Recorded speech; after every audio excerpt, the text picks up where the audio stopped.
Hello guys, I'm Lalit Agarwal. Welcome to all your own coding channel code tricks made by you, made for you. So let's now start today's lead code problem. आज की lead code की problem क्या बोल रही है? So before moving towards the problem ना 1 minute discussion for दो जिनका प्रॉब्लम अच्छे से समझ में आ चुकी है जो खुद से एक बार ट्राई करना चाह रहे हैं। देखो यहाँ पे क्या हुआ कि ना एक बहुत ही इंपॉर्टेंट हिंट बोल सकते हो उसको या फिर कंसेप्ट बोल सकते हो कि अपन यहाँ पे कौन सा डाटा स्ट्रक्चर यूज करने वाले हैं सेट। या सेट ही क्यों किया, सेट से ही कैसे होगा ये क्वेश्चन या फिर और भी कोई मेथड से। देखो मेथड्स और भी हो सकते हैं but upon set he use करने वाले हैं। सेट यूज करने का एक सिंपल मेथड ये है कि सेट से क्वेश्चन बहुत ही ज्यादा सिंपल बन जाएगा। ठीक है, अब क्यों बनेगा कैसे बनेगा वो तो अपन वीडियो में आगे समझने वाले हैं, बट एक बार सेट को यूज करो और इसको क्वेश्चन को बिल्ड करने की कोशिश करो और फिर भी कोई डाउट होती है तो continue the video please. Okay, अब जिसका प्रॉब्लम समझ में नहीं आई है उनको टेंशन लेने की कोई जरूरत नहीं है। सबसे पहले तो अपन बड़े आराम से समझने वाले हैं कि क्वेश्चन कहना क्या चाह रहा है, इसके बाद में इसकी अप्रोच बिल्ड करेंगे and finally will move towards it's implementation. देखो समझिए क्वेश्चन कहना क्या चाह रहा था यहाँ पे।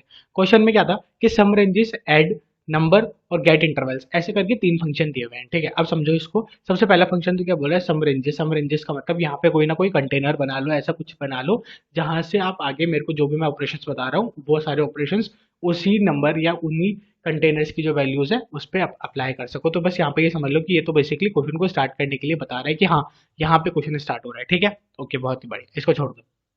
इसको आप ध्यान नहीं दोगे तो भी चल जाएगा। ठीक है, बहुत ही बढ़िया। अब आओ, ये ऐड नंबर क्या है भैया ये बताओ। सबसे पहले तो देखो ये वाला जो फंक्शन है ना वो क्या करेगा, इस कंटेनर में कोई भी एक वैल्यू को ऐड ऑन करने का काम करेगा। जैसे यहाँ पे हमेशा ऐड नंबर के साथ में आपको एक वैल्यू पास ऑन करी जाएगी। ओके, जैसे समरेंजस के साथ में कोई वैल्यू नहीं थी ऑफकोर्स, यहाँ पे जैसे ही ऐड नंबर होगा उसके साथ में एक वैल्यू आपको पास ऑन करी जाएगी तो आपको 1 पास ऑन किया गया। ठीक है, बहुत बढ़िया। अच्छा आप बताओ ये गेट इंटरवल्स क्या है। देखो गेट इंटरवल्स एक और फंक्शन है। ये क्या बोल रहा है कि अभी तक मेरे कंटेनर में जो भी वैल्यूज आई हैं उन सारी वैल्यूज को एक इंटरवल के फॉर्म में दे दो। अब इंटरवल के फॉर्म का क्या मतलब हुआ कि देखो जैसे जो फर्स्ट नंबर हो उसका और एंडिंग नंबर हो अगर वो कंटिन्यूस में है तो। जैसे मतलब समझो यहाँ पे, जैसे यहाँ पे तो सिर्फ एक ही वैल्यू थी तो इसको तो अभी एक ही पुश ऑन करते हैं अपन, फिर आगे अपन समझ जाएंगे इस एग्जाम्पल को समझते समझते। ठीक है, तो यहाँ पे स्टार्टिंग नंबर क्या था भैया 1 और एंडिंग नंबर क्या था भैया 1। देखो भैया है क्या, बोला हाँ भैया है। ठीक है, बाकी दोनों में नल है क्योंकि उन ऑपरेशन में अपने को कुछ भी रिटर्न नहीं करवाना था। बहुत ही बढ़िया। फिर अपन ने क्या बोला, गेट इंटरवल के टाइम पे एम्प्टी एरे दिया। ठीक है, फिर अपन ने क्या बोला, एक और नंबर ऐड ऑन करो तो 3 वाला। ठीक है, बहुत ही बढ़िया। तो इस पॉइंट ऑफ टाइम पे अपन रिटर्न क्या कर रहे होंगे, नल। ठीक है, फिर अपन क्या बोला है इसने कि नंबर ऐड ऑन करना था तो अपन ने कर दिया एक और नंबर ऐड ऑन। ठीक है, बहुत ही बढ़िया। अच्छा अब एक बात बताओ कि क्या ये एक पूरा का पूरा इंटरवल बन पा रहा है भैया। इंटरवल कैसे बन पा रहा है इसको मतलब समझाओ। इंटरवल ऐसे बनता है जैसे मान लो 1 से 2 3 4 5। ठीक है, ये कॉन्टिन्यूस नंबर की एक एरे बना लिया अपन ने। ठीक है, हाँ तो कॉन्टिन्यूस आ रहा है ना ये। हाँ यहाँ पे कहीं पे भी गैप नहीं आ रहा ना बीच में। हाँ तो भी ये कॉन्टिन्यूस है तो इसमें अपन बोल सकते हैं कि 1 से 5 तक के इंटरवल के सारे नंबर्स आ रहे हैं। वैसे ही बोल सकते हैं अपन यहाँ पे। आप बताओ ऐसा कोई इंटरवल बन रहा है क्या, नहीं भैया। यहाँ पे 1 से 3 तक का अपन बोल सकते थे लेकिन 2 अगर होता तो बोल सकते थे। 1 से 3 तक का अपन नहीं बोल सकते तो अपन क्या बोलेंगे, बोला एक तो 1 से 1 तक का इंटरवल है, हाँ, और एक 3 से 3 तक का इंटरवल है। कोई दिक्कत वाली बात बोला नहीं? नहीं, सही है। तो क्या अपन ने ये आंसर में रिटर्न करवाया, बोला हाँ ये रिटर्न करवाया था। ठीक है, बहुत ही बढ़िया। गेट इंटरवल के टाइम पे अपन ने क्या दिया, एम्प्टी एरे। ठीक है, बहुत बढ़िया। फिर अपन ने क्या बोला, अब एक और नंबर को ऐड ऑन करो। कौन सा नंबर ऐड ऑन करने के लिए बोला, 7। ठीक है, तो अब 7 को ऐड ऑन करना था। अब बताओ कि क्या इनके बीच में कोई भी एक परफेक्ट इंटरवल बन पा रहा है, बोला नहीं। तो ठीक है, तो वापस क्या हो गया, 1,1 3,3 और 7,7। एक और आ गया, बोला हाँ भैया बिल्कुल सही बात है। तो देखो यही हुआ है क्या रिटर्न, बोला हाँ भैया ये रिटर्न हुआ है। ठीक है, फिर अपन ने बोला अब गेट इंटरवल्स कर दो। हाँ तो गेट इंटरवल्स करके ये रिटर्न करवा दिया। ठीक है, ये कभी भी ऐड नंबर के टाइम पे रिटर्न नहीं करना है, जब भी गेट इंटरवल्स बोले तो ही रिटर्न करवाना है। ठीक है, बहुत ही बढ़िया। फिर अपन ने वापस एक और नंबर ऐड ऑन किया। ठीक है, इस टाइम पे इसने क्या नंबर ऐड ऑन करवाया, बोला 2। ठीक है, तो अब अपन ने क्या किया, 2 को ऐड ऑन किया। अब 2 को ऐड ऑन करते ही क्या हो गया भैया, 1 2 3, ये एक कंटिन्यूस एरे हो गया। बोला हाँ भैया ये कंटिन्यूस एरे हो गया। तो इसका स्टार्टिंग नंबर क्या हो गया, बोला 1 और एंडिंग नंबर क्या हो गया, बोला 3। ठीक है, तो ये 1 2 3 को हटाओ और यहाँ पे अपन क्या बोलेंगे, 1 से 3 का एक इंटरवल आ गया है और एक 7 है। तो 7 के लिए अपन क्या बोलेंगे, 7,7। ये अभी अपना चल रहा है, अभी अपन ने रिटर्न नहीं करवाया। ठीक है, बट इसने गेट इंटरवल मांग लिया तो अब अपने को रिटर्न करवाना पड़ेगा। हाँ भैया रिटर्न करवा दिया, कोई दिक्कत वाली बात ही नहीं होनी चाहिए कह रहा। ठीक है, हाँ बहुत ही बढ़िया। फिर इसने क्या बोला, बोला ऐड नंबर, एक और नंबर को ऐड ऑन करवाया। कौन सा भैया, 6। ठीक है, हाँ तो अब क्या बोला, बोला 6 और 7 का एक और कॉन्टिन्यूस आ गया। बोला हाँ भैया एक और कॉन्टिन्यूस आ गया। तो अब क्या होगा अपना, यहाँ पे 1,3 का बन गया एक इंटरवल और एक इंटरवल बन गया 6,7 का। इसको रिटर्न नहीं करवाना है जब तक ये ना मांगे। तो अब इसने दोबारा मांग लिया इंटरवल तो अपन क्या करेंगे, रिटर्न करवा देंगे। हाँ भैया रिटर्न करवा दिया 1 से 3 का और 6 से 7 का। समझ में आया? हाँ, क्वेश्चन में कोई डाउट नहीं होना चाहिए ना, बोला हाँ क्वेश्चन में कोई डाउट नहीं है। ठीक है, ठीक है। अच्छा अब एक बात बताओ, यहाँ से अपने को क्या लग रहा था क्वेश्चन में, बोला भैया ज्यादा वो कुछ टिपिकल नहीं है, बस अपने को ना इंटरवल मेंटेन करके रखना पड़ेगा। अच्छा, इंटरवल तो मेंटेन करके रखना पड़ेगा, लेकिन एक बात बताओ, छोटा सा डाउट है मेरा। क्या? कि भैया यहाँ पे ना जैसे 1 आया, ठीक है, फिर यहाँ पे 3 आया, ये भी एक और नंबर ऐड ऑन हुआ, फिर यहाँ पे सपोजिंगली 1 एक और बार ऐड ऑन करवा देते थे, तो यहाँ पे क्या होता, अपन तो कंफ्यूज हो सकते थे। बोला हाँ भैया, बात तो सही है। तो फिर हाँ, तो अब इसके लिए क्या करते हैं, इसके लिए अपन पहले से ही प्रिपेयर रहेंगे, और इसके लिए पहले से ही अपन ऐसा ही इम्प्लीमेंटेशन करेंगे जिससे कि अगर बार बार नंबर्स रिपीट भी हो जाए तो अपने आंसर पे कोई भी फर्क ना पड़े। ठीक है, बहुत ही बढ़िया। अच्छा, अब ऐसे करने के दो तरीके हो सकते थे कि या तो आप मैप को यूज़ कर लो। हाँ भैया, मैप को यूज़ करते, मैप को यूज़ कैसे कर सकते थे भैया? मतलब मैप को यूज़ करते तो 1 आया, ठीक है, अब 1 हमेशा की है अपना, ठीक है, ये जो 1 है ये हमेशा की है, तो ये कभी भी रिपीट नहीं हो सकता। हाँ भैया, ये तो बात सही है, ये तो बात सही है। तो अपन ने ये तो एक जो अपना सबसे बड़ा कंफ्यूजन था कि दोबारा नंबर आएंगे तो उनको कैसे टैकल करेंगे, वो तो अपन ने सीख लिया। लेकिन अब यहाँ पे क्या है, इंटरवल कैसे बनाएंगे, उसमें अपनी मैप कैसे हेल्प करेगा वो बताओ। ठीक है, मैप अपना हेल्प कर सकता है, कैसे कर सकता है कि अपन सॉर्टेड वे में मैप को बना लेते हैं, मतलब ऑर्डर्ड मैप बना लेते हैं। ठीक है, ऑर्डर्ड मैप बनाया अपन ने तो हमेशा किस में मिलेगा अपने को, सॉर्टेड वे में मिलेगा। हाँ भैया, बिल्कुल सही बात है। तो क्या हुआ कि जैसे यहाँ पे बनाया, हाँ, ठीक है, फिर 1 के बाद में आया 3, तो अपन क्या बोल सकते हैं कि अभी जो अपना 1 आया है वो चेक करो कि क्या उसका जो नेक्स्ट नंबर है यानी कि 2, क्या अपना जो नेक्स्ट नंबर है वही है क्या? बोला नहीं, 2 नहीं आ रहा अपना। ठीक है, तो अपन क्या बोलेंगे कि 1, 1 तक की एक हो गई। हाँ, और फिर अपन क्या बोलेंगे, बोला 3 से स्टार्ट हुआ, फिर अपन नेक्स्ट नंबर चेक करेंगे, क्या नेक्स्ट नंबर 4 है क्या? 4 नहीं हुआ, 4 के अलावा कुछ भी हुआ तो अपन बोलेंगे 3, 3 तक की एक हो गई। हाँ कि ना? ध्यान से समझे, समझ में आया कि नहीं आया? बोला ठीक है। हाँ भैया, आया, आया।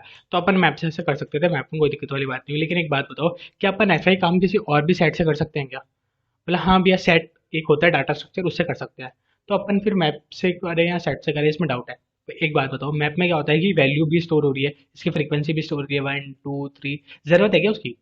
बोला नहीं भैया, जरूरत नहीं है, तो बेफालतू में क्यों स्पेस बढ़ा रहे हो? हाँ भैया, अगर अपनी इसमें ऑफ एन स्पेस यूज हो रही है तो उसमें कितनी हो जाएगी? बोला ऑफ 2n।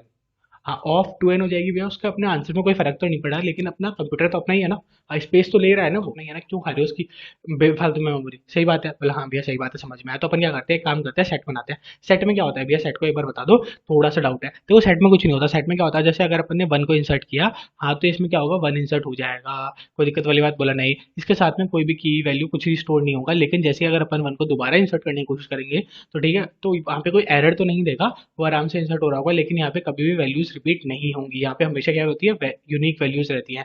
1 के बाद में 3 आया, ठीक है, फिर अपन जैसे ही मान लो अगर यहाँ पे 7 की जगह 1 अपन इंसर्ट करने की कोशिश करते हैं तो यहाँ पे कुछ भी इंसर्ट नहीं होगा। बोला ओके, ओके, ओके, ठीक है। तो ये इससे अपना पहला तो रिजॉल्व हो गया। दूसरी चीज़ क्या थी अपनी कि भैया सॉर्टेड वे में, हाँ भैया, सेट अपना हमेशा सॉर्टेड वे में ही रहता है। बोला ओके। हाँ, तो सेट को अगर अपन असेंडिंग वे में सॉर्ट कर दिया तो इस पॉइंट ऑफ टाइम पे क्या होगा, जैसे ही अपन यहाँ पे इंसर्ट करते जा रहे हैं तो सबसे पहले तो अपने क्या है, 1। ठीक है, अब इसमें सिर्फ और सिर्फ 1 ही था, तो अपना इंटरवल ऑटोमेटिकली क्या हो गया, 1,1। ठीक है, फिर उसके बाद में क्या आया, बोला भैया 3 आया। ठीक है, अब अपन वही चेक करेंगे कि क्या जो 1 आया, जो अपने पास जो भी फर्स्ट एलिमेंट आया है, क्या उसके +1 करने पे उसके नेक्स्ट एलिमेंट के बराबर हो रहा है क्या? बोला नहीं हो रहा भैया, नहीं हो रहा। तो इसका मतलब यहाँ से एक इंटरवल फॉलोअप नहीं हो पा रहा है। ठीक है, तो भैया यहाँ पे क्या हो जाएगा, 3,3 का अलग से इंटरवल बन गया। ठीक है, उसके बाद में क्या आया भैया, 7। 7 आया। हाँ, फिर इसने क्या बोला, वापस चेक किया कि बोला 1 + 1 के इक्वल आ रहा है कि नेक्स्ट एलिमेंट? बोला नहीं आ रहा, तो अपना 1,1 वाला इंटरवल तो अभी भी आ गया। फिर इसने क्या चेक किया कि बोला 3 + 1, यानी यहाँ पे 4 है क्या? बोला नहीं है, तो अपना 3,3 वाला भी आ गया, और ये तो लास्ट था, तो ये आपका सही जाएगा 7,7। ठीक है, बहुत ही बढ़िया। फिर अपन ने क्या किया कि एक और इंटरवल को पुश ऑन कर दिया, 2 को। जैसे ही अपन ने 2 को पुश ऑन किया तो 2 कहाँ पे आया, यहाँ पे आया। ठीक है, कोई दिक्कत वाली बात नहीं होनी चाहिए, सॉर्टेड वे में है हमेशा। ठीक है, हाँ, तो फिर अब यहाँ पे क्या हुआ, जैसे अपन ने सबसे पहले लिया 1 को, ठीक है, तो स्टार्टिंग कर दी 1 से। ठीक है, बहुत ही बढ़िया। फिर अपन ने क्या बोला, बोला 1 + 1 करवाने पे जो आता है, मतलब 2 आता है, क्या 2 इसमें नेक्स्ट एलिमेंट पे प्रेजेंट है क्या? बोला हाँ, 2 नेक्स्ट पे प्रेजेंट है। ठीक है, बहुत ही बढ़िया। तो अब यहाँ पे अपन इसको प्रिंट नहीं करवाएंगे, अब अपन आगे बोलेंगे। बोला आप चेक करो कि क्या 2 + 1 करने पे जो एलिमेंट आता है वो इसमें प्रेजेंट है क्या? बोला हाँ भैया, वो भी प्रेजेंट है नेक्स्ट पे। बोला ठीक है, 3 आ गया। अब 3 को भी अपन प्रिंट नहीं करेंगे, पहले अपन देखेंगे क्या कि 3 + 1 करने पे जो एलिमेंट आता है क्या वो इसमें नेक्स्ट पे प्रेजेंट है क्या? बोला नहीं भैया, वो नेक्स्ट पे प्रेजेंट नहीं है, तो अपन क्या बोलेंगे, हाँ, अब इसको प्रिंट करा दो। तो बोला ठीक है, 1,3 तक का एक इंटरवल बन गया। बहुत ही बढ़िया। फिर अपना नेक्स्ट इंटरवल किससे स्टार्ट हो जाएगा, ऑटोमेटिकली 7 से स्टार्ट हो गया। फिर अपन चेक करेंगे क्या 7 से आगे कोई प्रेजेंट है? बोले प्रेजेंट ही नहीं है, तो ठीक है, 7,7 का एक इंटरवल हो गया, एंड सो ऑन। बोले इतना ईजी था? बोला एग्जैक्टली, बस हो गया क्वेश्चन सॉल्व। बोला है? बोला हाँ, देखो इसको, देखो यहाँ पे अपन ने क्या किया, सम रेंजेस वाला फंक्शन आया, इसमें अपन ने क्या किया, सेट अपने को डिफाइन करना था बेसिकली, तो वो अपन ने ग्लोबली ही डिक्लेयर कर दिया। ठीक है, जैसे अपन क्या करें, उसको सारे के सारे फंक्शंस में आराम से यूज कर पाएंगे। बोला ठीक है, तो अपन ने ग्लोबली डिक्लेयर कर दिया, इस फंक्शन में अपन ने कुछ भी नहीं किया। ठीक है, फिर अपना क्या हुआ, ऐड नंबर वाला फंक्शन आया। ऐड नंबर वाला फंक्शन आते ही अपन ने सेट में बिना कुछ सोचे समझे बड़े आराम से इंसर्ट करवा दी वैल्यू, क्योंकि अपने को पता था रिपीट होगी नहीं और बाकी टेंशन लेने की जरूरत है नहीं, सॉर्टेड अपने आप हो ही जाएगी सेट में। बोला ठीक है, तो सारा काम हो गया, बस अपन ने वैल्यू को इंसर्ट करवा दिया। अब आया गेट इंटरवल का टाइम, ठीक है। अब गेट इंटरवल के टाइम पे अपन ने चेक किया कि सबसे पहले तो ये बताओ कि क्या मेरा वो जो कंटेनर है, क्या अगर वो कंटेनर पूरे का पूरा एम्प्टी है तो अपन क्या रिटर्न करवाएंगे, कुछ भी नहीं, वेक्टर और वेक्टर इंट जो है ना अपन एम्प्टी ही रिटर्न करवा देंगे, ठीक है, बहुत ही बढ़िया। फिर क्या हुआ, अगर अपना एम्प्टी नहीं है इसका मतलब कुछ ना कुछ तो अपना आंसर में आ रहा है, ठीक है, बहुत बढ़िया। तो अब आंसर को कैलकुलेट करेंगे, तो आंसर को कैलकुलेट करने के टाइम पे अपन ने क्या बोला, अपना जो रिजल्ट है वो किस में देना अपने को, वेक्टर और वेक्टर इंट में, तो अपन ने उसको इनिशियलाइज कर लिया इंटरवल्स के नाम से, बहुत ही बढ़िया। फिर अपन ने क्या बोला, अपन ने इनिशियली दो वेरिएबल्स लिए, एक तो लेफ्ट और एक राइट में, ये क्यों लिए इसको अपन समझ लेंगे बड़े आराम से, इसको अभी छोड़ दो, बस इनिशियलाइजेशन है, ठीक है, बहुत ही बढ़िया। फिर अपन ने क्या बोला, अब एक फोर का लूप चलाओ किसके ऊपर, उन वैल्यूज के ऊपर, कौन सी वैल्यूज के ऊपर, इस पूरे के पूरे सेट के ऊपर, ठीक है, ठीक है, चलाया अपन ने। चलाते ही अपन ने क्या बोला, जो इनिशियली अपन ने क्या किया था, लेफ्ट को ना -1 मार्क किया था, तो हमेशा ये वाली जो फर्स्ट कंडीशन है ना वो ट्रू होगी, क्या होगी कि जो लेफ्ट है वो हमेशा अपना क्या होगा, जीरो से छोटा होगा इनिशियली, ठीक है, बहुत ही बढ़िया। तो इस पॉइंट ऑफ टाइम पे भी अपन ने ऐसे क्यों किया, अपने को अगर स्टार्टिंग ऐसे करनी थी तो बेसिकली अपने को क्या करना था स्टार्टिंग में, कि अपने को ना जैसे ये इंटरवल होता है, ठीक है, इसमें एक तो क्या होता है लेफ्ट होता है और एक क्या होता है राइट होता है, सही बात है, हाँ, ठीक है, एक तो लेफ्ट पॉइंटर होता है एक राइट पॉइंटर होता है। अब क्या था कि जो लेफ्ट पॉइंटर है ना वो हमेशा कौन सी वैल्यू को प्रेजेंट कर रहा होगा, बोला ये हमेशा स्टार्टिंग में फर्स्ट को कर रहा होगा और फिर जैसे ही यहाँ पे जैसे 3 पे खत्म हुआ तो ये नेक्स्ट को 7 को कर रहा होगा, सही बात है, हम ये तो सही बात है, तो समझ में आया। तो अपन को क्या है कि हमेशा यहाँ पे इसकी क्या करनी है, वैल्यू को लेना है, जो भी सेट के फर्स्ट वैल्यू है उसको लेना है। तो इसलिए अपन ने क्या किया, वैल्यूज में सबसे पहली वैल्यू कौन सी आएगी, सेट की फर्स्ट वैल्यू आएगी, हाँ, तो अपन ने क्या किया, लेफ्ट में वही वैल्यू ले ली जो फर्स्ट में थी, बहुत ही बढ़िया, और राइट में भी वही वैल्यू ले ली। भैया राइट में क्यों ली, राइट में इसलिए ली क्योंकि देखो यहाँ पे अगर अपन ये 1 और 3 वाला एग्जाम्पल लें तो हो सकता था ना कि इसका राइट भी 1 ही रह जाए, हाँ, हाँ, हाँ, दोबारा अपन चेक करवाएंगे तब देखेंगे कि क्या इसका इंक्रीमेंट हो पा रहा है या नहीं हो पा रहा, ठीक है, बहुत ही बढ़िया। फिर अपने क्या हुआ, वापस ये रोटेट हुआ, ठीक है, वापस रोटेट होगी, सपोजिंगली ये अपना 1 और 3 अभी तक प्रेजेंट, ठीक है, तो 1 हुआ इनिशियली तो, और लेफ्ट में क्या आ गया 1, हाँ, और राइट में भी क्या आ गया, बोला 1, ठीक है। फिर ये दोबारा गया, हाँ, दोबारा जाके फिर इसने बोला कि क्या अपना जो लेफ्ट है वो अभी भी जीरो से छोटा है क्या। अच्छा भैया एक बात बताओ कि आपने तो इसको फिक्स कर दिया जीरो से छोटा है क्या, हो सकता है कि अपने क्वेश्चन में मतलब ये जो एरे है इसमें भी कोई जीरो से छोटा हो, बोला ऐसा नहीं होगा, यहाँ पे इसने साफ साफ दिया हुआ था नॉन नेगेटिव नंबर्स, ठीक है, ठीक है, तो ये सिर्फ अपने लिए ही कंडीशन ट्रू होगी, ठीक है, बहुत ही बढ़िया। अच्छा भी अगर ऐसा ही करना था तो आप क्या करते हैं, फोर लूप से इसको बाहर ही फर्स्ट वैल्यू लेके आ जाते, इसके लिए आपने अलग से कंडीशन क्यों लिखी। देखो ऐसी कोई बात नहीं है कि अपन नहीं ला सकते थे, लेकिन वो एक थोड़ा सा कॉम्प्लिकेटेड हो जाता है, ऐसे नहीं होता ना सेट में कि आपने सेट में जीरोथ इंडेक्स ले लिया तो सेट की जीरोथ इंडेक्स की वैल्यू हो जाएगी, ऐसा नहीं होता, ठीक है, जीरोथ इंडेक्स की वैल्यू नहीं आती है ऐसे, उसमें फर्स्ट के लिए आपको इटरेटर चलाना पड़ता है, फिर इटरेटर की बिगनिंग वाली वैल्यू लेनी पड़ती है, और ऐसे थोड़ा सा लगता था, इसलिए अपन ने क्या किया, सिंपल सिंपल फोर के लूप के अंदर ही उसको ले लिया फर्स्ट वैल्यू को, ठीक है, लेफ्ट के अंदर फर्स्ट वैल्यू आ गई और राइट के अंदर भी फर्स्ट वैल्यू आ गई, ठीक है, बहुत ही बढ़िया। फिर अपन ने क्या किया कि अब जो सेकंड वैल्यू आई है, क्या वो जो सेकंड वैल्यू है वो राइट प्लस वन के इक्वल आ रही है क्या, अगर वो राइट प्लस वन के इक्वल आ रही होगी तो अपन क्या बोलेंगे, बोला अब राइट को उसके इक्वल कर दो, ठीक है, तो जैसे यहाँ पे आया 3, ठीक है, अपने राइट में क्या था, बोला 1 था, तो क्या ये 1 प्लस 1 के इक्वल थी क्या, बोला नहीं भैया 2 के इक्वल नहीं थी, तो यहाँ पे क्या हुआ, अपनी ये वाली कंडीशन भी ट्रू नहीं हुई, ठीक है, ये वाली कंडीशन भी ट्रू नहीं हुई, तो अपन ने क्या बोला, अभी काम करो एल्स में आ जाओ, और एल्स में आके क्या करो, इसका मतलब कि 1,1 वाला अपने एक परफेक्ट इंटरवल हो गया, हाँ कि ना, ये 1,1 अपना एक परफेक्ट इंटरवल हो गया या नहीं हुआ, इसके लिए बोला हाँ हो गया भैया, तो अब अपन यहाँ पे क्या करेंगे कि इंटरवल के अंदर पुशबैक कर देंगे, मतलब ये जो अपन ने वेक्टर और वेक्टर इंट बनाया था इसके अंदर पुशबैक करेंगे, क्या पुशबैक करेंगे, लेफ्ट और राइट, हाँ ठीक है, और अपन फिर क्या बोलेंगे दोबारा कि अपना जो लेफ्ट और राइट है वो किसके इक्वल हो गया है, वैल्यू के, कोई दिक्कत वाली बात, बोला नहीं, बोला नहीं, बस। और लास्ट में अपन क्या करेंगे, इंटरवल्स को रिटर्न करवा देंगे, ये अपना लास्ट वाली वैल्यू को संभालने के लिए कि जो भी लास्ट में वैल्यू आई रही होगी, ठीक है, जैसे ये 7 आ रहा था तो 7 के अगर अपन आगे तो चल ही नहीं पा रहे तो उस पॉइंट ऑफ टाइम पे जो भी लेफ्ट और राइट की वैल्यू है वो इंटरवल के अंदर पुशबैक करवा दो। आई होप आपको अच्छे से समझ में आ गया होगा, फिर भी अगर कोई भी डाउट हो तो comment box is all yours and we are there for you. अच्छा, ये कोड अपन ने सबमिट करके देख रहे हैं, हाँ ये सबमिट बड़े आराम से हो रहा है, thank you, thanks for watching, इसका जो कोड है वो आपको डिस्क्रिप्शन बॉक्स में मिल जाएगा।